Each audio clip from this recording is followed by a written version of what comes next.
আগের পর্বে তোমাদেরকে আমি গাছটির ঘটনা বলেছিলাম, তো এবারে বলবো পুকুরটির ব্যাপারে। এখানে পুকুরটির ঘটনা বলতে গেলে এই পুকুরটিতে একটি ছেলে মাছ ধরতে এসেছিল।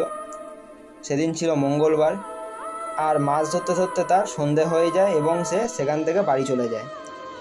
বাড়ি আসার পথে ছেলেটির মনে হয় কেউ যেন তার পেছন পেছন আসছে।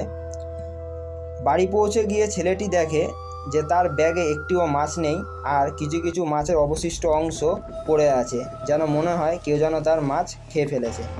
এরকম ঘটনাটি তার বাড়িতে বললে তার বাবা বলে সন্ধ্যের পর এই পুকুরটিতে কেউ মাছ ধরতে যায় না, কারণ ওখানে মেছোভূত থাকে।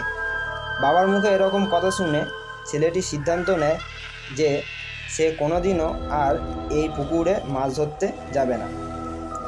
আর আমার এখানে অভিজ্ঞতা বলতে গেলে, আমি যখন থেকে এই বাগানে প্রবেশ করেছিলাম তখন থেকে আমার গাটা ছমছম করছিল, আর মনে হচ্ছিল কেউ যেন আমাকে অনুসরণ করে চলেছে। বন্ধুরা, এরকম আরও ভিডিও পেতে লাইক, কমেন্ট এবং চ্যানেলটিকে সাবস্ক্রাইব করে দিও।